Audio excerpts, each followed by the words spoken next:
Welcome into another edition of New Track Record Podcast from the WELT studios in Fort Wayne. Caleb Hatch and Justin Kinney with you. We have another driver confirmed for the 2025 Indianapolis 500. We'll get to that here shortly. Plus, the Big Machine Music City Grand Prix presented by Gainbridge at an oval, Nashville Superspeedway. Coming up this Sunday, we'll have details on that, give you a race preview. Weather could be a factor, so that's a bummer in all of this. Not really a whole lot going on in silly season, but a lot of interesting other tidbits going on in IndyCar as well, and probably get some final thoughts on Mark Miles' comments from last week. That's all to come this week, but first, hi, Justin. Hello, Caleb. You mentioned the effects of the hurricane, potential effects on Nashville. Could you imagine, I know people are always like, no, we like finishing it on an oval. Could you imagine if this was the Nashville street course in the rain? And the unpredictability that would be that? It would flood so easily that it probably wouldn't. I mean, sure, yeah, I guess we don't know how much rain, but if it's light, medium rain, that's why people like to race at the oval, right? Like, unpredictability. Could you imagine the unpredictability of rain plus the street course to decide the championship? So as we record here Thursday morning, tropical depression, that's the official name at the moment, Francine, has made landfall in Louisiana. So it will work its way up, obviously just be storms that will bring a lot of rainfall and potential flooding as it goes north. So that will be the weather thing to keep an eye on for Nashville, but hopefully they get the race in on time as scheduled, because the last thing you want is a championship race run at like noon on a Monday. It's not looking good right now, but we have a couple days and this thing can track any number of directions. So maybe IndyCar will get lucky. Rarely happens, though. So we'll see what happens. But to your point, the last thing we want to do is end the season at 2:00 on a Monday with nobody there. Yes. Yeah. I mean, I'll watch, but right. But and fans will do their best to try to watch, but that's just tough. I mean, you're looking at a race moving from NBC to, at best, USA, and obviously streaming on Peacock, that wouldn't change anything. You don't want to see that. I mean, we've seen races moved over the years to a Monday. I mean, St. Pete, I feel like that's happened a couple times in the last 15 or so years, but this is not what you want to see for a championship deciding race where there's still a glimmer of hope for Will Power when you look at the title fight. Stupid Mother Nature. Yes. We got to say. But first, we'll start in 2025 news, and Kyle Larson and Hendrick Motorsports once again partnering with the Arrow McLaren IndyCar Team to run in the Indianapolis 500 next year. Now, they had the press conference earlier this week. Basically, when it was teased there was going to be a press conference, it all but confirmed that's what this would be. I think maybe the excitement is not there in terms of, he already ran, it's not the first time. But I think what this potentially adds to the race could do more in year two. Would you agree? Well, after we saw the potential of what he could do in year one, absolutely. And had the issues and speeding on pit lane in this first green flags pit stop, and that kind of started the derailment of his run. But I agree. We said it at the time. I feel like his first year was about learning. His second year could be more about, okay, I've been here, I've done that. Now you really start thinking strategy, really start thinking long-term over the course of 200 miles and potentially trying to win the thing. So it's good to see him back. We also know, and I'm glad there hasn't been much pushback on this, that the priority is the Coke 600. If there's another rain delay, it's probably going to be Tony Kanaan in that seat or somebody else, but likely Tony Kanaan at this point. And that's the right decision. His priority needs to be where the championship he's running for, the Coke 600. So I appreciated everything that Kyle Larson had to say and expect him back in May. And I think he can be a contender in year two to win this thing. But first, he's got to qualify, right? It's easy. First, you got to qualify. But if he was racing for Ray Hall, I would be a little bit more concerned. But I'm not really concerned. But yeah, you never really know once you get into May. Quite frankly, we don't know how many cars we'll have next May. Maybe there's only 33. Who knows? You may not have to qualify. And and RLL would be breathing a sigh of relief. But I expect Kyle Larson to be really a contender. Hopefully the weather cooperates next May, particularly Memorial Day weekend, so he doesn't have to depart early because of weather. A lot of things the same. Again, it'll be the number 17 car, HendrickCars.com, the sponsor, with Arrow McLaren in partnership. Tony Kanaan will run a refresher test that's expected to be in October, so he will take over. But again, as far as the rule is set up, he can't be a quote-unquote relief driver. Like once Larson starts the race, if Larson has to leave, he's out. You can't have someone step in. Which is really confusing. It is confusing. I don't get that. But my thing is, I already prefaced by saying with Kyle Larson, the priority is the 600. If Kyle Larson is in the top 5 of the 500 at the time that he has to depart for the Coke 600, he's not pulling into pit lane. Correct. So if he does have to park it, he's probably not in contention to win the race. I don't think we're going to see a third place Kyle Larson pull in at lap 165 because he has to go to Charlotte and switch drivers, if that was allowed. So I know there's kind of well, that's not fair. If he's in it and is contending for a win, he's not going anywhere. I have a hard time buying into the fact with 18 to go, Kyle Larson's pulling in and retiring the car because he's got to make sure he makes that green flag in Charlotte. I doubt it. Here's the thing. I don't think we'll have the same situation, the 500 running so late. Also not. I mean, you never know with weather. So true. You don't know, but I would be very surprised. I hope not. I don't hope it's not an issue, but I also don't buy Kyle Larson. The priority is the Coke 600, but if you're in contention to win the thing, he's not going anywhere. And the good news is, so we've seen this in the past with partnerships where the sponsorship didn't really, either they didn't pay, like that was the rumor with Kurt Busch, his sponsor didn't pay. Oh, really? I didn't know. Or that, it's been harder to sell sponsorship. This has not been the issue for Hendrick and HendrickCars.com. They've been very pleased with how that partnership has gone. It helps that the colors are orange and blue, so you can make it fit the McLaren aesthetic pretty well. And look, I mean, he qualified well last year, so the sky's kind of the limit, the way I look at it, with what he can do in year 2, because he's figured out green flag pit stops and the challenge of coming down to speed, and I think we could see a lot more success. I mean, just remember, he got destroyed on the race start and lost a bunch of spots. So I think he'll kind of figure out those little tweaks that he needs to make and be a lot more competitive in year 2.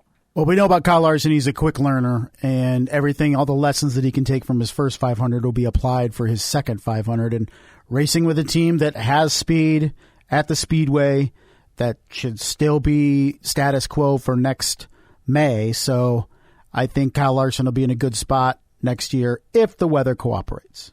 I think the next question is, does he have an open invitation to keep doing this after next year? Like, how would that work out? And then secondarily, who's the next kind of crossover driver to attempt this? I think, to me, the obvious choice is Shane Van Gisbergen, even though he doesn't have IndyCar experience. Just having experience in supercars, and we've seen what Scott McLaughlin has done. And then, obviously, Kyle Busch's name is always going to be floated out there. Is there anyone else kind of on the radar for you? I think it ends for me at Kyle Busch. I also don't think that Kyle Larson wants to do this year after year after year in terms of the double. I could see him this 2025 being his last year for a while, and then maybe in 3-4 years he tackles it again. But I just don't. I don't think Kyle's going to want to make this an annual thing, doing the double. It's a lot. I mean, it's a grind. You have to do a lot of extra prep for something you're not familiar with, and switch gears, mentally, in terms of, what works and what doesn't between the cars. I mean, that I think would be the biggest challenge.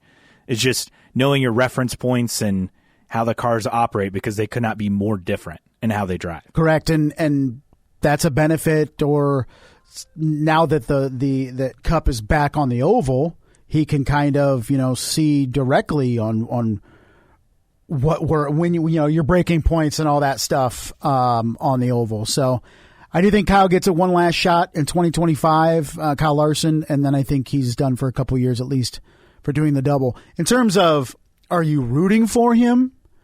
I think I root for him to do well. I don't really root for him to win. Do you? No, I think you root for him to do well. I think it's admirable that he took on the challenge and is coming back. I think qualifying's one thing, right? Anyone can qualify, but it's the race. We saw the same with Jimmy Johnson, right? It's a challenge, and just because you can have a good qualifying run doesn't mean you're going to have a good race car. And Kyle Larson showed himself quite well, was running well, recovered after a really bad start to the race, was running well, had the pit speed violation. But like, these are the little things that separate, one-off entries from, the full field, full season guys who are there week in, week out at all the races. And just that those are the little things you have to hit on. You have to do those correctly to be successful. And I was not surprised that it was something like that caught him out. Here's a stat to remember. It's since 1994, since John Andretti was the first to try the double, no driver has finished in the top 5 in the Indianapolis 500. We've had several 6th-place finishes, most recently Kurt Busch, but no driver has finished in the top 5, let alone the podium, let alone won the Indianapolis 500 in doing the double. Now, Tony Stewart has the best combined results, right? He has like 2 top 10s, I think, in the 2 times he did it, a 6th and a 9th. As I'm looking at it, he did in 99 and 2001. Yeah, 01 was the best combined year. Yes, but if we're looking at Indy only, and conversely looking at it as he has the only top 5s at the Coke 600 that any driver has done that has had the double.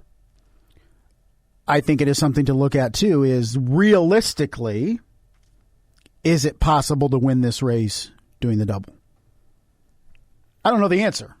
I think it hasn't been done. Anything's possible, but I think people that talk about winning this race doing the double have to look at it and say, well, nobody's even finished in the top 5 at Indy doing the double. And no one's won the 600, right? Correct. The best finish was Tony Stewart in 2001 with that 3rd place finish. It's just such a grind of a schedule, going from the 500, then the flight, then the 600. It's a long day, and you're already exhausted, from the 500. Right. I just think it's asking a lot. It's amazing that these drivers are able to do it, and it's safe. I mean, I guess you would get a long break between races if the 500 starts on time. You're looking at like, what, a 3-hour break? But right. A lot of that is sitting in a plane, and you're probably just relaxing. Now, I also think there's something to be said with today's technology where not a lot changes from year to year with these cars. So Kyle Larson is going to get into the car next year, and 90% of it is going to be the same as what he has dealt with this year. The one change, of course, will be the hybrid system that he will have not experienced with the 500 this year. So I think that's maybe an advantage that other drivers in the past that did the double didn't, is if they were part-time drivers, from one year to another, the car could change tremendously, especially if they were with a different team or a different manufacturer. So that is an advantage for Kyle Larson, is he's going to return to Arrow McLaren.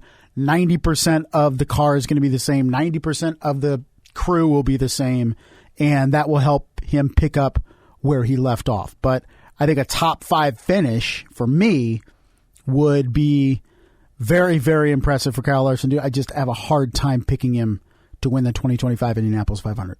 As would I. I guess my next question, and then we'll move on to previewing the championship race, would be, do we expect, I haven't read this anywhere, do we expect Larson and team to show up at the Indy 500 test that's usually run either late September, early October? Yeah, I would think so, depending on his Cup schedule. Mm-hmm. I mean, it's usually like, a 2-day test. Yeah, is it what's like over like a Thursday, Friday, yeah. Isn't it, usually? So I would think he would show up, but I guess that's kind of the next question. I mean, maybe he does the Thursday only, and then heads to wherever Cup is racing for Friday.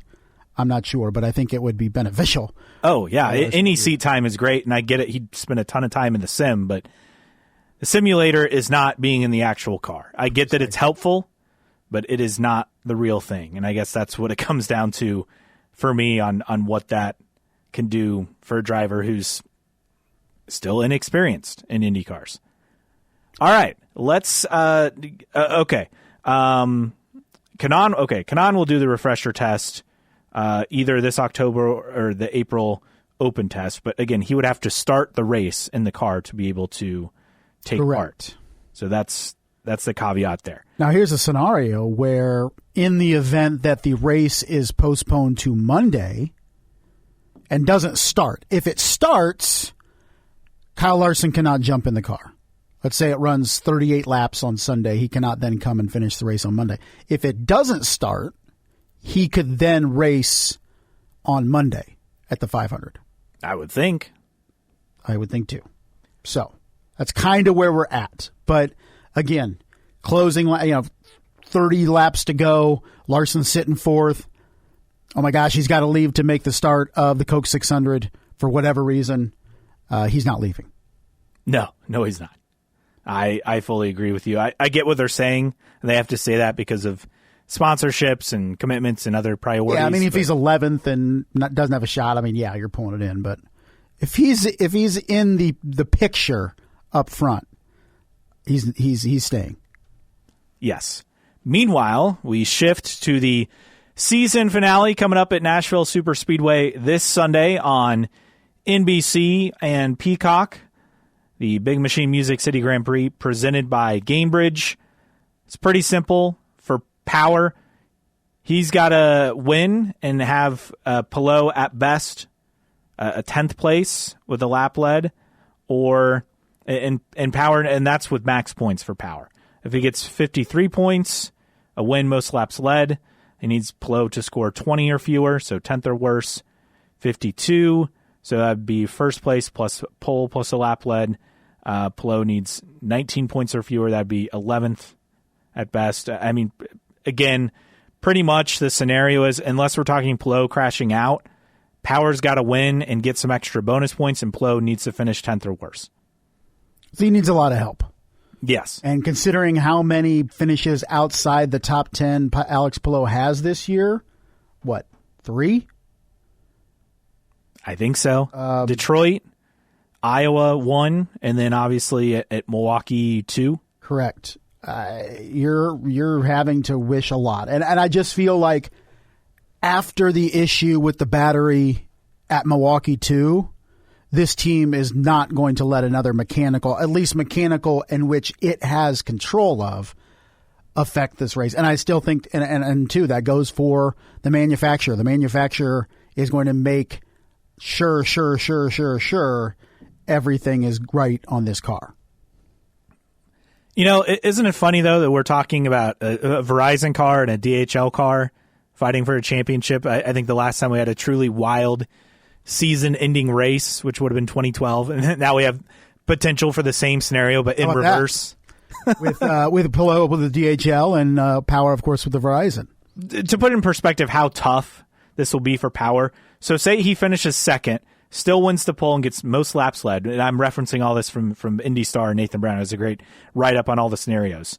Power, in order for him to win the championship, Palou needs to score 11 points or fewer, which would be at best a 19th place finish with no bonus points, or 20th place with a lap lead. It's pretty much must win for Will Power. Yeah, and even that hope for some help. Yes. So some other notes on Nashville are 5 key stats, courtesy of Chad 200. Power, 0 poles this season.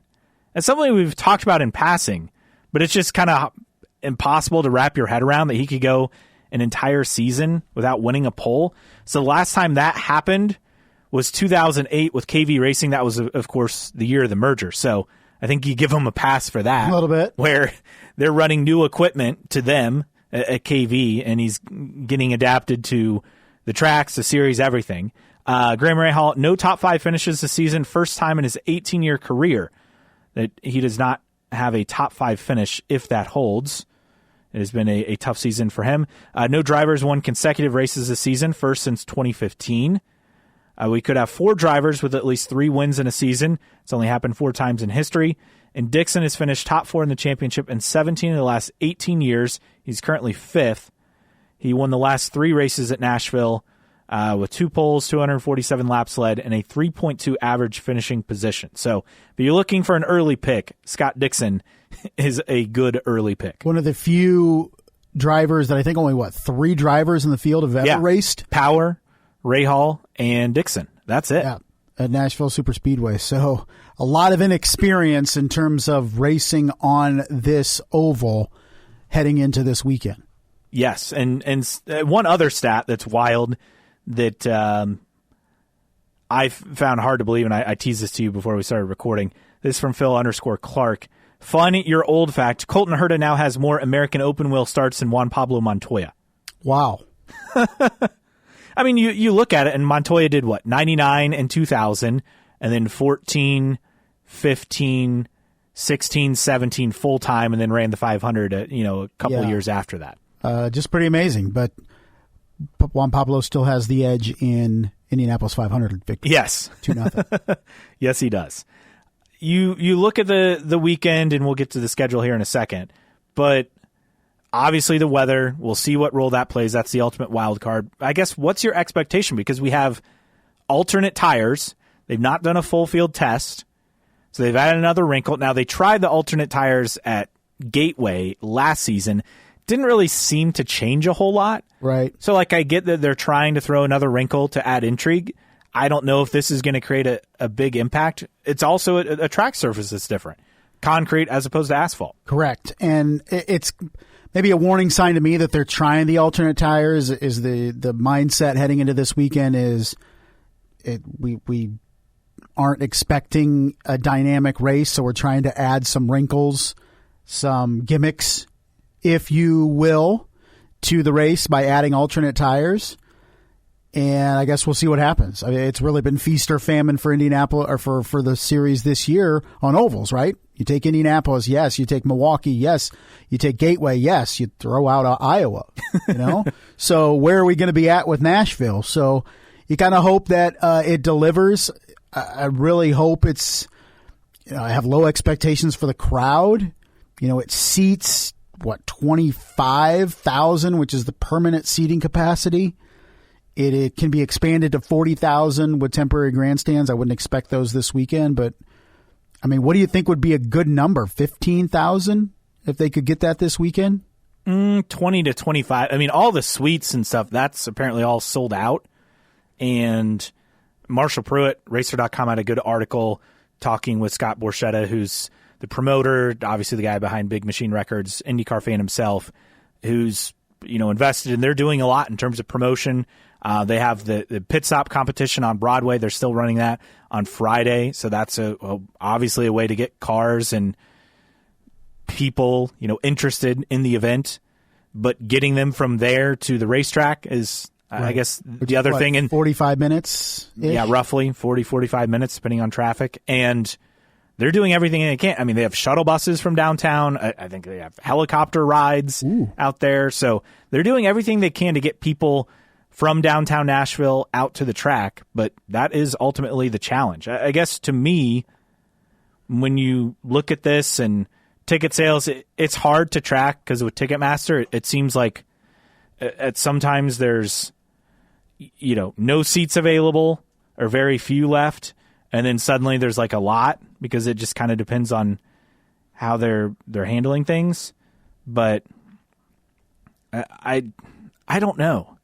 I really just don't know, because for as many people who didn't like the street race factor, I know we're big fans of the street race. Right. There are others who are so excited it's on the oval, just because it's a big change. I think you're going to get less casual fans. Yes, more diehards. I mean, you go right now to the website, and I don't know if you're having the same issue. There's no seats available. Yeah. Now, it depends on how you select what package. I guess that's the part that I'm just going makes it tricky. I'm saying 2 tickets. I need 2 tickets right now, and it says, please adjust your search. Let I'm going to use my filter. Oh, verified resale. Let's take that out. Yeah, take that out. Take this out. View accessible tickets. Because I've checked the site too, and I've been surprised at how many seats have been sold. But again, are these? It just doesn't let me. Sorry, we don't have any accessible seating. So now I cannot buy tickets. I'm pulling up the site right now. Let's see what we can get.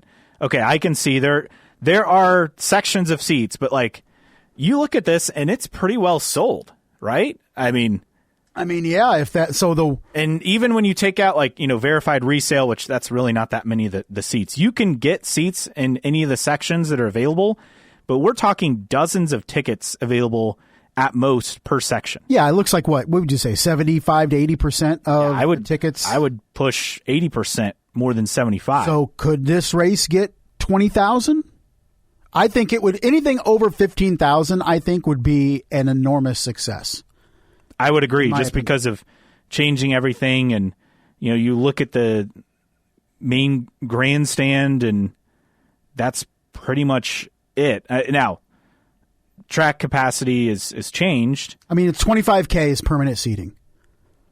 And then they can add extra. There'll be people in suites and whatnot. That's not going to add a I don't ton, think they're bringing any temporary thousand. grandstands for IndyCar, but if you could get 15 to 20, I think that's a big-time thing. Unfortunately, you got what was a hurricane heading that way. Yes. That could play havoc with not just Sunday, the entire weekend. I mean, it looks like Saturday could be a complete washout.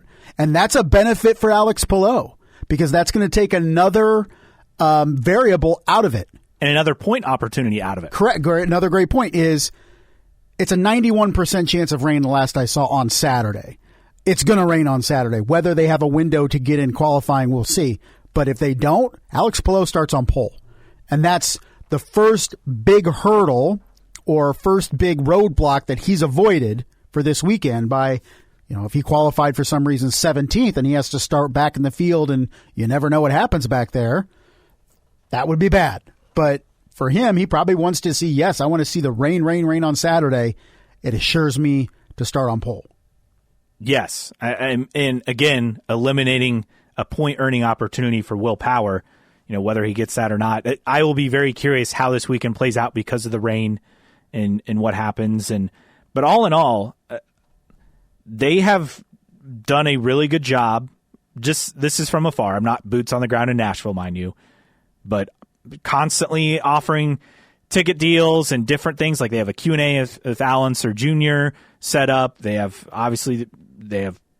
stuff to reach people going to just the concert element, race fans. I mean, they're trying everything they can to make this work. And I must say they've done an admirable job, at least from the outside looking in. Borchetta said every Club RPM ticket sold, every green room ticket sold, every Tower Suite is sold, Champions Club seat is sold, every pit lane hospitality is sold. Awesome. He said they've got a chunk of tickets in the grandstand to get sold, but it's going to look good. He said if we stop selling today, it's going to look good, but I want it to look great. They're even going out to high school football games, telling people about it. They have people handing out flyers on Broadway. He said, we're not lifting until the green flag. And that's, again, they're doing their best, to make this work. Well, they could always grab two more if they want to have one of those helicopter rides come up to Fort Wayne, Indiana and pick us up. Yes, we would. And, your brother lives down. Is he going? I'm not sure. So he's in Knoxville. I'm not sure if he's going or not. He's, I think, kind of on the fence. He should. Knoxville isn't close to Nashville, right? No. Like 3 hours? It's, like 2.5. Okay. Roughly. 2.5 there, 3.5 back. Yeah. But this would be closer because it's, outside located, of town, right? Yeah, outside of town, more to the east, I believe. You don't have to battle Nashville interstate traffic, conceivably. Not to the level of it being in downtown Nashville. But, and that's what was so beneficial to Milwaukee was the walk-up crowd because it was a beautiful weekend. Doesn't seem like that's going to be big for IndyCar this weekend with the weather, unfortunately. Yes. We'll see. As far as the racing on track, alternate tire and what that means for this race, teams have to use one set of the primary tires, 2 sets of the alternates. So 2 sets. That's interesting. I just wonder if this is just because they're worried about passing. I mean, why else would you do this? Yeah, that's the thing, because what made a big aspect of what made Gateway and Milwaukee work was the tire deg, right? And if they're using a tire that, let's say the primary tire similar to Iowa in terms that it doesn't have much deg, that's a reason why you would add the alternate tire and say you have to run that not once but twice because that tire is going to fall off. And it's just like a road and street course. You have to do 2 laps on each set of required tires to meet the rule requirement. Same as it is for a road and street course. So we'll see what happens. Hopefully it's a good show. Hopefully we have a show on Sunday. Sounds like it has the potential to be a good crowd, and Monday will just kill it, though. Yeah. In terms of the weekend schedule, so all times Eastern, this is what's set. Not to say it's confirmed, because things could change. But the practice session, 11 to 12:30 Eastern on Saturday morning, Peacock, IndyCar Live, Sirius XM, IndyCar Radio. Qualifying 2:15 to 3:15 Saturday afternoon. The race, the final practice, Saturday, 5:15 to 7. They'll do a highline and final practice for that. And then 3 to 6, the TV window on NBC and Peacock for this event, 3:30 roughly, the green flag time. Hopefully. Yes. Hopefully. Who's your pick to win? Scott Dixon's the easy pick because of his experience at Nashville. I'm going to say what an exclamation point it would be for Alex Palou to get his first oval win and win the championship. It's probably too much to say that happens because of maybe the risks that are going to be involved to win. And Alex Palou's not going to take those risks. So I will go with, let's see, what do I want to do? I want to go Pato O'Ward again because I think it adds intrigue heading into the offseason on the finish that team could have and whether it could truly be turning the corner to be a contender for the championship next year. I'm going to go Pato O'Ward. What about you? I'm going to go Will Power. I'm rooting for chaos. So let's go Will Power. All right. Penske's been great on all the short ovals. Power has not. Or no, he did get one at Iowa, right? He did, yep. He did. So I think it's his turn. I'm going to go Will Power. I think we're going to see some chaos. I think Palou still wins the championship, but I'm going to go with Will Power for the win. Some other notes for this weekend. Diplo is going to be not only on a livery for Felix Rosenqvist and Meyer Shank. It's a cool-looking car. But also, he's going to do driver intros. He will DJ driver intros. Now, Diplo, he's performed in the Snake Pit. He's been so every time I see Diplo, I think Duplo, like the oversized the blocks. Yes. In fact, I saw it a couple days ago, and I was like, Diplo. So yeah, it always throws me for a loop. But yeah, good to see that he's going to have a presence at Nashville. He'll also be in the fastest seat in sports as well. So that's a pretty big get in terms of names in the music industry to make something happen. But I must say they are doing everything they can. We'll see what happens because the weather's ultimately going to be a factor in all of this. That it will be. All right. If you agree or disagree with us, we'd love for you to interact with us. You can always find us at newtrackrecordpodcast.com. While you're there, sign up for the email list. It is free. You'll get emails for new episodes, any special announcements. You can check out the store as well. We have T-shirts and stickers there for you. And you can support us via Patreon, patreon.com/newtrackrecord. Thanks to Xavier and others for their support. And follow us on social media. IndyCar Podcast, that's the handle on Instagram, on Twitter/X, on Facebook. Just search for New Track Record. You can always email us your questions, comments, rants, concerns, what have you. newtrackrecordpodcast@gmail.com. And listen in and download for free on your favorite podcasting platform. Apple Podcasts, Spotify, Pocket Casts, Player FM, Overcast, CastBox, YouTube Music, wherever you find and listen to your podcasts. All right, mailbag time, Justin. And we have a few leftover things from Mark Miles' comments from last week. Less incendiary comments that you missed? Yeah. Well, just people responding to okay, things. So gotcha. you had posted this, and it's true. How many times is IndyCar going to let Mark Miles put his foot in his mouth talking to media before Penske Corp puts a muzzle on him, not doing the series any favors? And Marshall Pruitt had an interesting tidbit in the mailbag, racer mailbag this week, that, Roger Penske himself has kind of stepped away from being that, in-front spokesperson. It's been Mark Miles taking over that role, which I have noticed. And I just don't see how they're okay with what he's saying. But then again, maybe they are. Who knows? No, I can't. Penske is where he is because of relationships and customer service. You can say what you want about Penske Corp running IndyCar and stuff, but I guess purposely creating drama when there shouldn't be isn't the way that Penske Corp goes about. They may agree with what Mark Miles is saying, and they definitely agree because he's basically the spokesperson for Penske Corp, but they can't appreciate how he's coming off sometimes, right? And is it that they can't appreciate, or maybe could it be that this is what they want him to say, but they're not really thinking through all the angles on how that's going to be received? True, but it just seemed like he kind of went off the teleprompter, so to speak, when he started talking about, starts cussing about we don't go to these old races and blah, blah, blah, and you need to start thinking outside the box. Like, he just kind of, that could be the approach, but that's not the way to sell it to fans, right? So, no. It seems like once a month now, Mark Miles has to kind of backtrack and PR has to release a further follow-up, or he does a further interview to kind of clarify his comments. I mean, regardless of what the belief system is at Penske Corp, they can't be pleased with having to revisit topics because Mark Miles is talking out of turn or saying things with the wrong demeanor and wrong thing. I mean, because it was interesting that Marshall Pruitt said when Mark Miles spoke about Adrian Fernandez in the comparison to Pato O'Ward, and he said, Mark Miles wouldn't know Adrian Fernandez if he was standing right next to him. Like, he is getting his talking points from his bosses. He's just not doing the best job at being the intermediary to pass those things on to media and fans. That's fair. And Mark Miles is no spring chicken either. I mean, he's kind of up there in age. I think he's like 70 or in his low 70s. I have plenty of brain farts at 41. I can't imagine the 70s. So it's, we're kind of losing track of what you're saying. So do you kind of look at it and say maybe they need a younger voice, to be, Jay Fry, hello? Does he still work for IndyCar? Is he allowed to talk to anybody?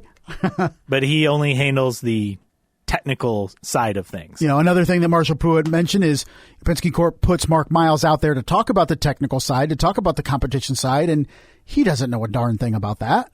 So I think sometimes they put Mark Miles in a precarious position because he's asked to speak about things that he truly doesn't understand. Several replies on your tweet, and just, again, kind of wrapping up the discussion from last week. Historic Hot Lap said he's running on Windows 95. He's almost cracked the code on that pesky solitaire game, though. and you had responded, 3D pinball. Man, that game was awesome. That game was just incredible. Loved it. I mean, in finding the GIF, I wanted to look up the game on. I'm sure you can play it for free somewhere on the internet. Sure. And I was like, I can't do it because I will lose 2 hours at work in a split second. Other comments, BK Hickey said, honestly, don't know the answer to this. Are we sure Penske Corp doesn't approve of these talking points? Yeah, we kind of discussed that. He's probably not relaying the info, though, maybe in the exact way that they want. Being a bit too confrontational. But that's also what Penske's done. That's true. Yeah, I guess. Yeah. But, you got to be, your PR has to be overly calm and collected and all that stuff, and I just don't think that's Mark Miles. Kojo617 asks, what happens first, race in Mexico, or Miles gets the pink slip, bonus points for the year it happens? I was going back and forth on this. Just because I have zero confidence in IndyCar getting to Mexico anytime soon, I think Mark Miles is out, and maybe he just retires. Like you said, he's in his low 70. I'm not saying that he gets ousted, but I think there's a different person as the talking head at the front of IndyCar before IndyCar returns to Mexico City or Mexico in general. IndyCar has talked about international races, and I forget, was it Elizabeth Blackstock who kind of posted a tweet that kind of said, this has been discussed for a decade, and we're still at the same point. And when it comes to an international race or series, obviously excluding Canada and Toronto on that, but we're at the same spot. Well, and it was interesting, too, and Marshall Pruitt talked about it in the mailbag, and he kind of echoed the things that we were saying last week, talking about an international series, is like, what's the goal? What's the benefit?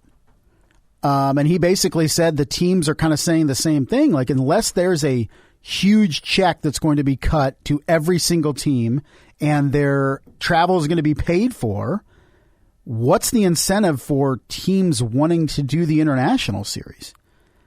And it's hard to, a lot of these teams are really, really tight on budget. And it's not good exposure for a lot of these team sponsors either. Right. And this was kind of this was the quote from Marshall Pruitt. He said, I was on the phone with a friend in the IndyCar paddock. He asked the same thing. Why bother with all the insane travel and hassle to put on races with poor TV ratings when you just stay home and do that here? Talking about international races. Yeah. And he said the main point gets lost, which is also part of the pipe dream, is that giant company X gives IndyCar $1 zillion to take its teams to these locales to race.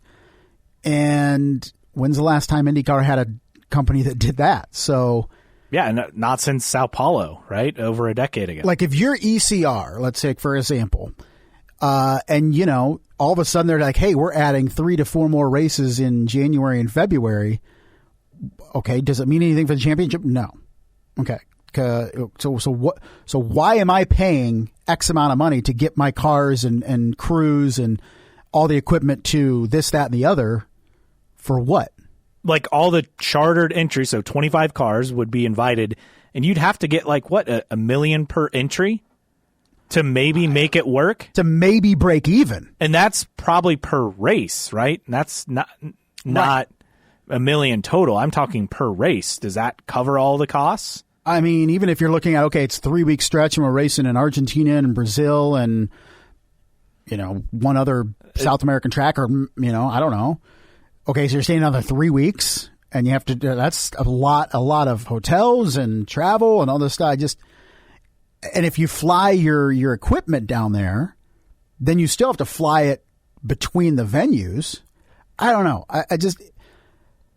I'm not a big fan of this international series idea, and it sounds like there's not a lot of excitement in the paddock for it either. I like it if they run it, in February or in October. You have like a 2-week break after the season, and you run it in October. But the money has to be there. And look, CART made this work previously because FedEx would ship the cars basically for free, and they could make it work that way. I just don't think DHL is in a position to make that. Well, and they're a team sponsor, not a series sponsor. I think that's the other different factor in all of that. As far as the question, series I'm going to say F1 though. Yes, I'm going to say Mexico happens first. Aaron J. Richmond also adding in, when your boss is like 92 years old, turns out you can get away with a lot without them noticing. Well, he's 87, so and he has plenty of, I say, underlings that also run the series. True. So that's the latest on that. A couple other replies from the future scheduling international race talk. That discussion continuing. Jeff Cerneski saying, I was waiting for the mention of the third OEM hopeful for these races, though. Yeah, because that was the one thing that was not mentioned by Mark Miles. Very true. And all of that. Kojo617 also adding in, we got to quit being what we've been, so let's keep older, blah, and stale leaders who won't take chances and be bold with the series. This isn't the pot calling the kettle black. Dude needs to go and retire. Does he even listen to fans, or is he just making stuff up? I don't know if that's is it a Mark Miles thing or a Penske Corp thing? I think it's more of a Penske thing. Right. Red and Orange just now Kenny starting to listen to the paddock, let alone fans. So you had posted the question, we talked about this last week in terms of the votes, as far as a race as the season ender, not already on the schedule. He said, what's this about an oval in Houston? Well, there's no oval, but there is a street course that they've run in different iterations. Yeah, that we've done it, twice before? Yeah, and it's not really worked. No, I mean, the lasting memory of Houston for me is twofold. Carlos Huertas winning a race, and then Dario's career. Yeah, I don't think they're going back there. Unless they get a promoter. That's how it is with any of these kind of races. A couple other final thoughts on Mark Miles in his comments saying, we're not going back to places like Richmond. You got your head out of the old us. And these are both valid comments here. First one, Ben Smith for real. Yeah, but going back to Milwaukee was a good move. Correct. We'll have more on that in news and notes in terms of some final numbers. I mean, he gave those quotes while at my watch. Yeah, I know. That's why we're coming back to this. It's so bizarre. DeGuerra said, and the Sirius has invested quite a lot to get back to Iowa, too. Yes, they've invested in getting back to these tracks, but saying, oh, that's the old us. So, are they done doing that? Is that what they're implying? I don't know. It's all confusing. That's why it's it can't possibly have made sense to Penske Corp what Mark Miles was saying, especially where IndyCar was at the time. Yes. It's puzzling. The better thing to say is, if Watkins Glen called us tomorrow and they had a plan and a promoter, we would listen. How tough is it to say that? We talked about it last week. Instead, he's basically shutting the door on Watkins Glen. We're not going back to old tracks. You need to start thinking about the future, blah, blah, blah. It makes no sense. In good news, thanks to one of our listeners, Poet Shevchenko, sending us the TV ratings for Milwaukee, the Sunday race. Obviously, we're never going to get Peacock numbers, but 735,000 viewers for Milwaukee on USA. That is a solid mega number for USA. And that's on a holiday weekend. Granted, holiday weekend, they're not competing with football at that time slot. Correct. So that helps. The only that game was at night. That's really good numbers for USA. I think you take that. Now, it does help also that, was there a lead-in with Xfinity or no? Or no, Xfinity was after. After, yes. Cup was after, actually. Yes. Cup at Daytona was after. That helps. Zach Brown always knows how to unite a fan base. Said this to Nathan Brown, IndyStar.com article. We've had one driver not honor his contract. That's created this chain reaction that's made us the villain of IndyCar with drivers, which I think isn't fair and representative. This, of course, talking about the Alex Palou situation. We'll have an update on that as well. Several replies here as we wrap up the mailbag. Jeremy from HBG saying, Zach sure knows how to unite a fan base. Driver Image said, Oliver Askew has entered the chat. Tyler _Allen posted a GIF of James Hinchcliffe giving a 2 thumbs up. And then Lynn _IndyCar said, wow, we cut Little Dave and Teddy because of Alex. The classic line from the most overrated team in the paddock. I guess Little Dave is all washed up since he found the MSR seat for this year in Foyt for 2025. Alex knows his best place to win is CGR. Yeah, that's true. And that is proven to be true. Only one car at McLaren is capable of winning a race. And I'm going to stand firm on that take until proven otherwise. Agreed. I mean, we are cut and dry here talking about teams that can win races, teams that can compete for championships, and at McLaren, there's one car that can win a race. And then one other thing to get to, this from Mom2X over 2002. So Pato Ward is going to drive the MCL 38 McLaren car during FP1, the Mexico City GP. Obviously, that's a dream come true for him. And she says, how much do you want to bet that Penske and IndyCar still missed the point on what a big foobar it was to not pursue a race in Mexico and how badly their marketing department needs an overhaul? This made me think of something, too. Remember when they had parted ways with, what was her name? Or no, his name. Was it CJ O'Donnell, right, in marketing? Right. Her name, right? Yeah, it was her. And we never heard anything after that about, a replacement or anything. I just find that to be curious. Bringing that up again for no reason. Right. Like you said, Zach Brown, the gift that keeps on giving all the time. Positive or negative. Always gives us something to talk about. Yes. All right, that wraps up the mailbag. Let's get to news and notes. And we have several things involving McLaren, of course. It's always newsworthy. So the latest court docs from our favorite lawsuit between Alex Palou and McLaren have been unsealed. Mediation can begin as soon as October 28th. A trial can't begin earlier than October of 2025. And the same day that Alex Palou told McLaren he wasn't coming, Zach Brown offered Marcus Ericsson the ride. That from Nathan Brown. And also Zach Brown saying that he'd like to see Pato O'Ward driving other races such as the Daytona 500, along with his F1 runs for the team. All right. Makes sense. Yeah. Continually promoting their team. I get it. But yeah, there's just always something. Right? There's always something. I don't know what else to say. There's just always something. Well, they also have a constructors championship to chase in Formula One. They're at Baku next weekend? This weekend. Okay. Well, and the continues. Mediation effort with Palou. I mean, that's what it appears they're going to go and. Yeah, they'll work out a deal. They'll work it out. Won't be as much money as F1 or McLaren wants, and it won't be the least amount of money that Alex Palou want to pay. So they'll agree with something. Yeah, they'll figure this out. They'll move on, and then we can all move on. Yeah, I don't need to get into the nitty-gritty details on all the contract stuff, really, beyond what we've mentioned there. Other notes in terms of drivers and things, we have Foyt, and this is the most concrete thing we've seen so far. That no, they are trying to make it work with Ferrucci and Malukas as the driver lineup. Good write-up on Racer, but they're trying to make this work in terms of the 2025 lineup. And I think the most interesting aspect in all of this is that they're looking at having a unified home for their cars. Now, it's been split between Waller, Texas, and in Indy. In fact, they have a shop basically in Speedway, I believe, with this team for years and years since they've run two cars.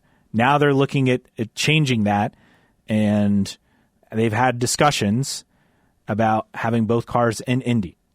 Long overdue. For the cars and the crews. Yes. Tremendously long overdue. And we have said the only way for both entries to be competitive is run them both out of Indy. Correct. And maybe this is that final step for the team. Yeah, and it tells me that, as much as we love AJ, we always thought, well, once he really kind of gave up going all the time to the shop, because that was kind of his relief going from the ranch to the shop. Mm-hmm. If he reached an age to where that wasn't a regularity, then they would consider moving. And that's kind of where I look at it. So it's a positive for the team. It also is a negative, in my opinion, for AJ, saying he's just not a guy that is not able to get around as much as he has in the past. Other notes, and this one is wild to me in terms of driver things. Ricardo Junco saying anything can happen in terms of Canapino returning to IndyCar. Now, motorsport.com. Now, he's talking more like a one-off Indy 500. Right, which I guess it doesn't hurt to say that, because you never know what Argentinian company could come out of nowhere and say we're interested in running an Argentinian driver in the 500 and here's $5 million. I guess you don't want to close that door. I would just be absolutely shocked if Agustin Canapino was in another IndyCar race. But I would. Money talks. Money always talks. That is true. Other notes in driver lineup. Jack Harvey says full-time IndyCar ride looks unlikely for 2025, but he's targeting a, quote, fantastic seat of the Indy 500 and maybe a foray into broadcasting instead. That Racer.com article. Now, he has apparently done some stuff in Europe in terms of broadcasting with the junior formula categories, so that's interesting.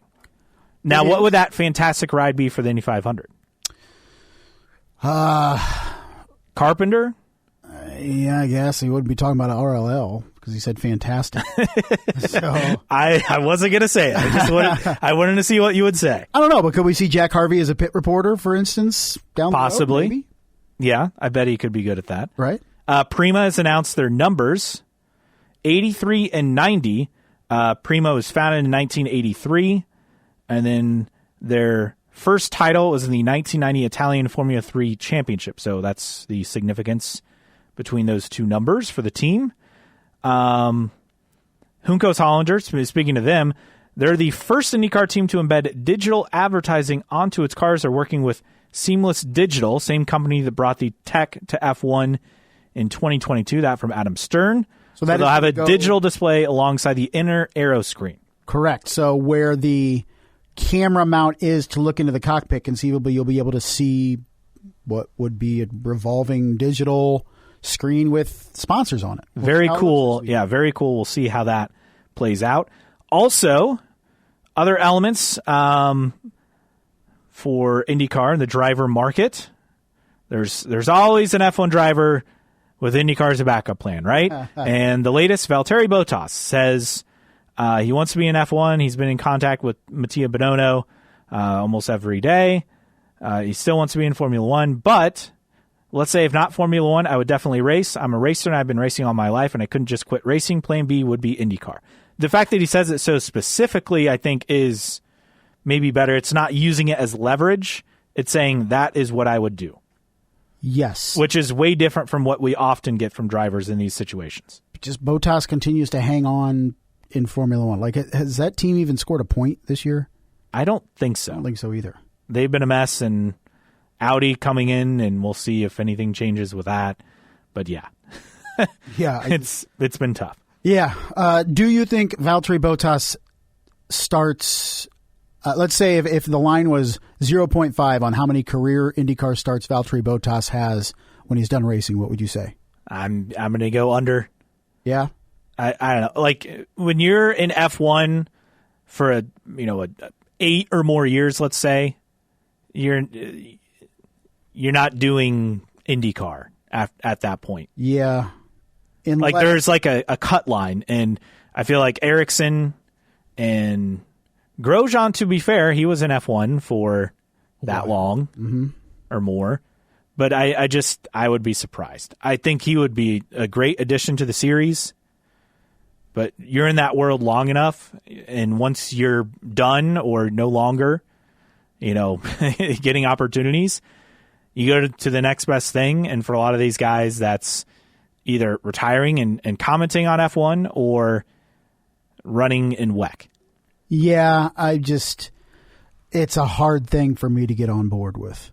I think if Valtteri Bottas goes out in Formula One on his terms, in terms of I got nothing left, he wouldn't go to IndyCar. If he felt like he had something left, he would. I just feel like he's gotten plenty of opportunities in Formula One. I just don't know if he's going to have that itch afterwards. But we'll see. Yeah. I think we will see, and that, again, that's one of those things that drivers always say out there, but at least this time feels a little bit different. Right. But it's not quite, holding it over the head of, as a leverage play. This did not seem to me like a leverage play at all. No. So we'll see. Other notes on IndyCar as we get closer to our random split error driver of the week and tweets of the week. Congrats to Paul Page, inducted to the Indiana Broadcast Pioneers Hall of Fame. This was just a couple days ago. Obviously, much deserved honor for him. Longtime voice of the 500, whether on TV or radio. Also, Penske Entertainment, latest numbers, they said 42,000 fans attended the doubleheader at the Milwaukee Mile. Some good challenges for them in all of that. But obviously, I think that's a lot more than we would have expected. I would have guessed 30,000 would have been probably the max, but it was diehard fans. They had some issues that they will work on for year two. Obviously, year two will just be one race, so you could hope they could get close to that number in terms of selling out the main grandstand and the turns. They'll have, don't they have suites in turn one they've added? Yeah, and I think there are seats there, too. Yeah, but they said they were going to take the seats out, either 1 and 2 or 3 and 4, and add more suites for next year. But they had a large crowd for the practice session on the Friday. They had long lines. They needed more staff. Bud Dinker was even scanning tickets, per Marshall Pruitt's article on Racer.com. And then the infield, the aging tunnel had some leaks for fans who are waiting in line, so obviously we want to fix that. Shore that up. Some general admission seating areas that they had some issues. Apparently, state police had people vacate their seats, and they basically, some people said yellow shirts would be much appreciated to have. But they're working on things, and it seems like for, again, the first year back, and the fact that it's diehard fans are not using concerts, as Dinker mentioned, to sell tickets, you have to be happy with it. Yeah, definitely. And even the week before the race, they expected 15,000 each race, and that expanded, just showing you how big it was with the weather to cooperate with the walk-up crowd. No doubt. Okay, and we didn't get to this last week, international race talk, but the Adelaide 500 could host the IndyCar series in years to come. That was in Nathan Brown's article, that they had been in talks with the Supercar series, and they had held talks about this possibility. The Adelaide 500, which is, again, Supercar's race, it had moved as the season opener to the season finale in 2022, and the street circuit could be considered. The race would also begin on Saturday night, time zone-wise, as far as the East Coast, so that could work, as long as it's not like 2 a.m., but say it's like 10 o'clock. Right. I'm not sure what the time is in Adelaide right now. Let's look it up. I'm curious. Yeah, what's the... Well, it's 1:03, so it is, 14 hours ahead? So it's Saturday or Friday there? So at 11:30 p.m., it would be... Oh, that's not right. It's 9.5 hours, so that's even more confusing.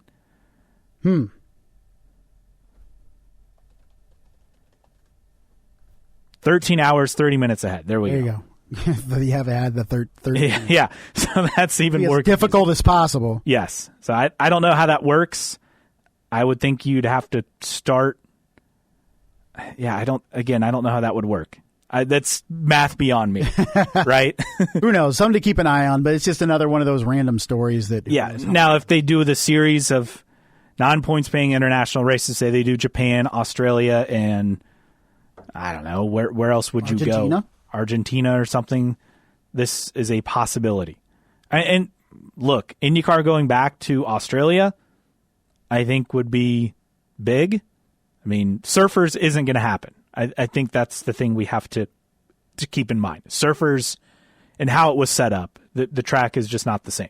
No, not at all. There's like a transit station there, so yeah, it's even if they went back, it's not the classic surfers. But that would be a possibility here. I'll believe it when I see it. I do think they need a race in Australia. I would love to see them go back to the oval at Japan. Is the oval fixed? Did they fix it? They never did, I don't think. Yeah, I don't think they did. So that's a bummer. But there's your international race update. All right. Also, Paul Tracy got in a car crash. He was riding his bike, got hit by a car, ended up in the hospital. So he's recovering. But obviously, wish him the best on his recovery there. Kind of bizarre. Very much. What is it with IndyCar drivers, past and present, and bike? I get it; they ride bikes. It makes sense. Yeah, it's a great training thing. But we've just seen too much of this. Yeah, it's nice to exercise. It's just and you like to ride. Yeah, and I hate riding on streets, particularly busy streets, because just all it takes is one driver not paying attention. So I'll drive to a trail and ride the trail. Is my thing. I don't trust anybody on the road. Just like when you're driving, you shouldn't trust anybody on the road. No, you should not. Safety first. Yeah. So I'm very leery of riding on busy streets. All right, time for one final note, and the oldest Indy 500 starter, only person to win on the Daytona Beach layout on 2 wheels and 4, Paul Goldsmith, has passed away. He was 98 years old, oldest living starter of the Indy 500. A life well lived, 98 years old. We should all be so lucky. Absolutely. All right, tweets of the week time, and we have several. Scott McLaughlin was putting together some pretty funny stuff. Someone had asked him, How can McLaughlin win? He's down 50 points, correct? Doesn't that disqualify him from winning on literally lap 1? And he responded to this fan, yeah, so that means if I lock Alex in a porta potty pre-race, I have a chance. Also, he said, hey, Alex Pillow, wanted to invite you over for dinner this week. I'm making sushi from scratch. Don't worry, though. My fish guy is legit. So he's having some fun with that. Pato Award on the Pato shop had posted there will be a Pato Who billboard in Speedway coming, I believe, be on the lookout for this month. So be on the lookout for that. And Marshall Pruitt just said savage in his caption. Alex Rossi had posted a math equation. Now, did you solve the math equation? I did not. I did not either. There was a lot of. What is the correct answer? Do you know? I have no idea. There's a lot of numbers and letters in there. So the answer is 103, as at least someone is saying in the replies. Yeah, it's 103. All right. So, and someone went full on conspiracy theory, but look, I think they actually have. I think they might be onto something here. Oh, really? So the answer is 103. The 103rd episode of Off Track, his podcast that it was their 2021 Indy 500 recap, race won by Elio, co-owner of Meyershank Racing. MSR base is in Pataskala, Ohio. Top 10 Apple producer. Remember he tweeted the 3 Apple emojis? Right. Elio lives in Miami, home of the Dolphin tweet. So they're suggesting Rossi to Shank. Now, but Rossi did clear up that the Apple was in reference to what? Charlie XCX, a singer. The whale, was it a whale or a dolphin emoji? I can't quite tell. Was in reference to Marco Andretti. And then the cherries, Marcus Armstrong. Yeah, it's a lot of thinking going on. Yeah.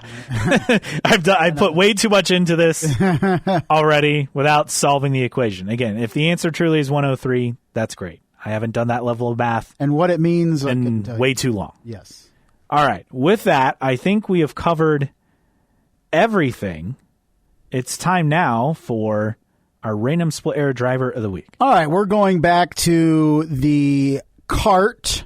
Actually, the IRL is where we're going to go for this particular driver and go with Claude Bourbonnais. Hey, I've heard of him. How about that? Appeared in one race in the 1996-97 season, the initial season for the then Indy Racing League.